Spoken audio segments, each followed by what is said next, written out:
So now this is an effect and a cause at the same time, right? Do we also need conditions?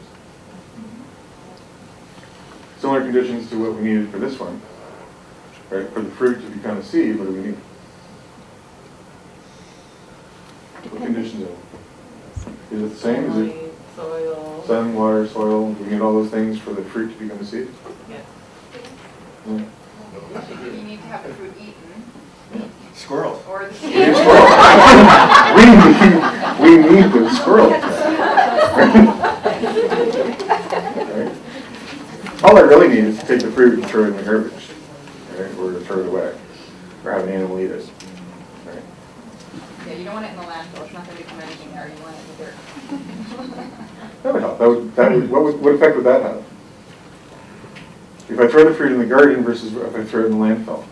You're setting the right conditions in place for it to continue on rather than being in the landfill and stagnating there and not turning into anything. Right. So if I leave it in the landfill, would it ever turn into a fruit? Oh, according to what I understand about landfill, no. Maybe not. I understand that landfill packs it so there's no oxygen that can get to it. So without the oxygen, it wouldn't be able to grow. Is the landfill always going to be there? I hope not. Right. Might take much longer. Right.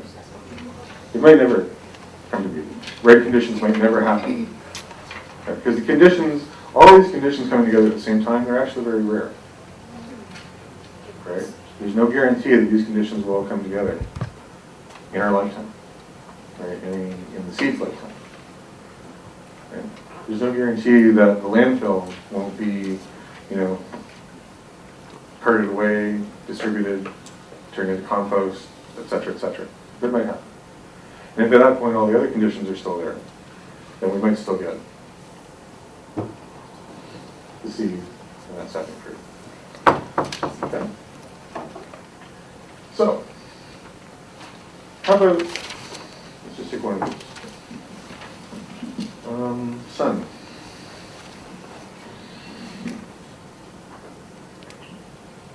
Is that a cause or an effect? Or a condition? So it's a condition when we're looking at how do we get our fruit. Right? Is it always a condition? No. What else is it? Cause. Cause of what? Getting sunburn. Sunburn, skin cancer. Right? It could be a cause, it could be a condition. Right? It's also an effect. What's it an effect of? Big Bang. Continuing helium-hydrogen reaction, right? So it's also an effect. So all these conditions are also causes, they're also effects. Right? So as we go down the diagrams in the handout,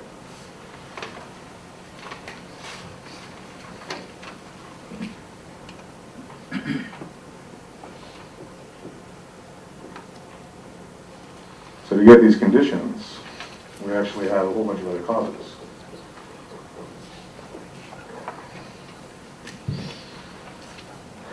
And at that point, I gave up trying to do a diagram. Because very quickly, it gets so complex. Right? You can't tell what is a cause, what is a condition, what is an effect, because they're all basically the same. Right? Anything can be a cause, it can be an effect, it can be a condition. Correct? So how do we decide which is which?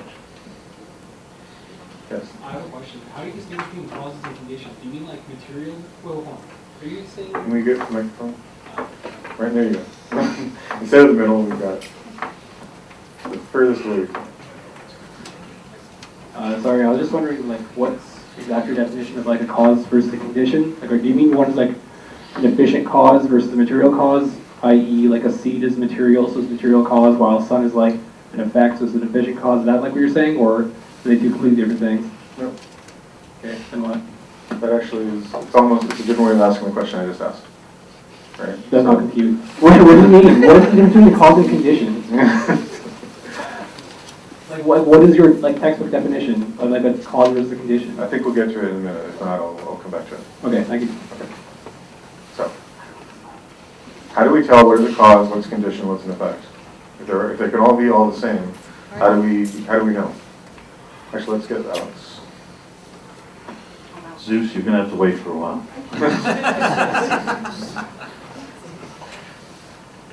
Well, in Masterson-Young's chapter, he essentially says that a cause is a condition, but it's a primary condition.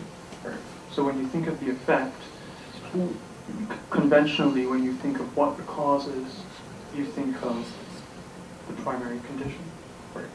But So how do all we the decide other what conditions are is, how do we decide what is primary? It's probably just convention, in a sense. Does it have any bearing with reality, or is it just something we make up? Well, if you consider,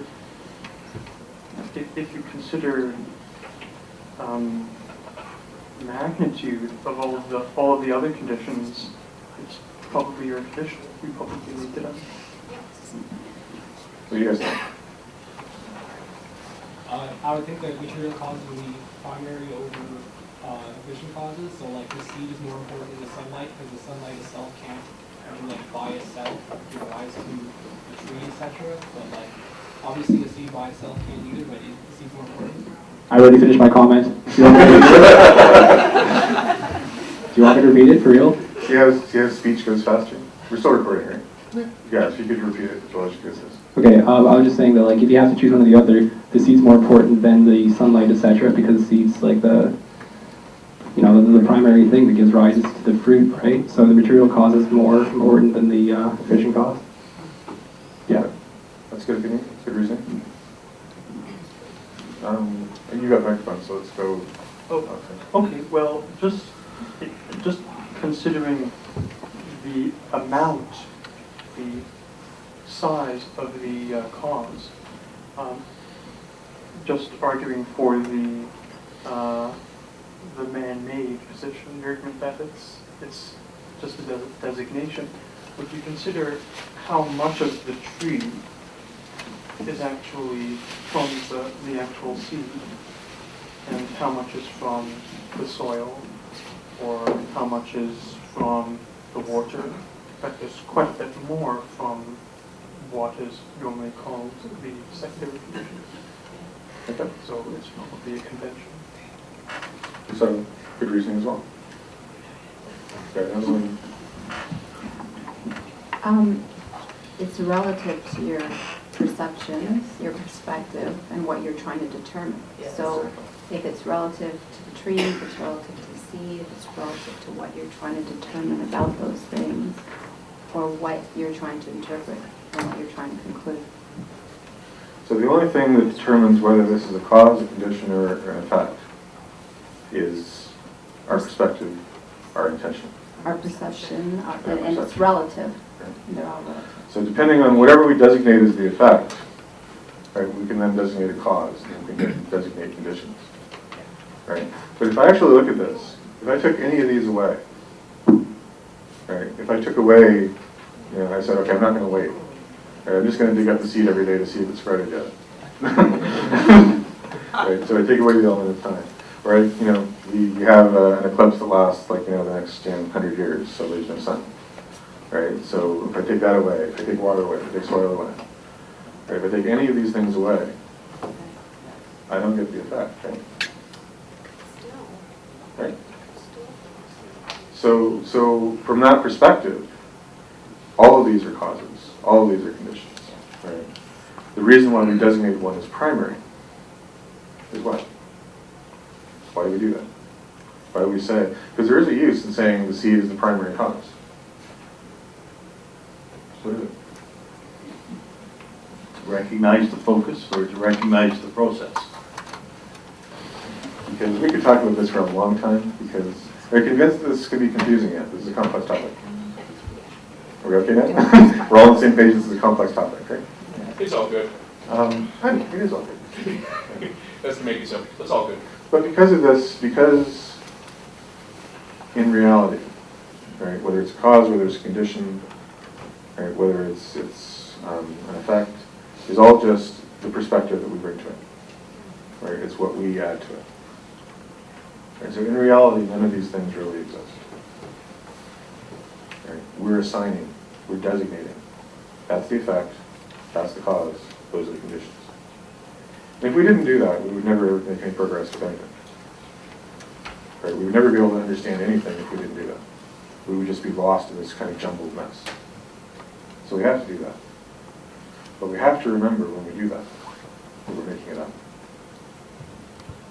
So, let's bring it to a real situation. If you are, what's a good situation? If you have an argument with someone, okay, then we tend to say, I'm angry. That's the effect. I'm angry with you, right? That's the effect. And we tend to say, it's your fault. You did it. That's the cause. But we might acknowledge there's a bunch of conditions, right? Like, you know, we were fighting over this thing, we had this competition, yada, yada, yada, so we have all these conditions. Right, so we have all these conditions. So we're designating those. Okay. So that's how we then say reality exists. I'm mad, it's your fault. And we have a bunch of conditions that led us to come to that. When in reality, what's the cause of you being mad? Is it just the person who insulted you? Yeah. It's your interpretation of what happened. So it's not just one cause, right? Because we're human beings, we try to simplify things. Right? So we see maybe what we think is the primary cause, losing sight of the fact that we just designated that as the primary cause. Right? It's not in reality. In reality, we still need all of these conditions as well. But I've decided that the primary cause of me being angry is because of what you said. But I've just made that up. Right? And because I've made that up, what do? I yell, I scream, I injure you, I get even with you. Right? I take all these actions, all these negative actions. There's a story that I really like about a man who goes to a market. And he goes to the market to buy some groceries for his family and for his wife, because he's a good husband. And while he's there, there's this guy there, and he's like yelling and screaming and insulting everyone. And he's like, you know, taking fruit and he's like throwing it on the ground and stuff like this. And it's like, and like, you know, this really upsets him. He's like, why is this guy doing this? So he gets home and he talks to his wife and he says, you know, like, I saw this guy, and like, you know, I'm so annoyed that, you know, he would act like this way in public. Right? You've seen people act this way, right? Maybe not people, but maybe their kids, and they're like running up and down the aisles and stuff like that. Like, you know, why do the parents let their kids do that? Why is this guy doing that? Right? Why should this be allowed to come into my perfect world and upset me? Right? It's his fault. And the wife says, oh, you know, you don't usually do the shopping. I go down there all the time, and he's always there. But he's got a problem. He was born that way. Right? He's like mentally ill. And all of a sudden, the husband's anger evaporates. Right? Because he understands. Right? It wasn't his fault. Right? He wasn't the cause. Right? The cause and effect is so complex. Right? There was no intention on his part to cause disturbance. Right? There was no intention to upset the husband. Right? It's just causes and conditions. And all of a sudden, when he realized that, his anger evaporated. Because he no longer had this object to say, okay, it's your fault. And everything is like that. Right? Whenever we get angry at someone, right? Whenever we get upset, we sort of pick out this thing as a primary cause and we say, that's the problem, that's the cause. But in fact, if we understood dependent origination, that it's all these conditions, all these causes, right? And not just the immediate ones, but all the ones going back into the past, then we would understand there's nothing actually to be angry at. Right? If you really wanted to be angry, you'd have to be angry at the last 13.8 billion years. Because that's what it took to produce this situation. And in that perspective, if you can think of that when you're angry, it's very helpful. Right? So a lot of people think dependent origination, cause and effect, like this is very academic, it's very abstract. Right? It's not. It's very much our daily experience. Everything is dependent origination. So in any situation you find yourself, if you can understand and apply how dependent origination affects the situation, it applies to the situation, it actually will help you realize why you're generating such bad karma.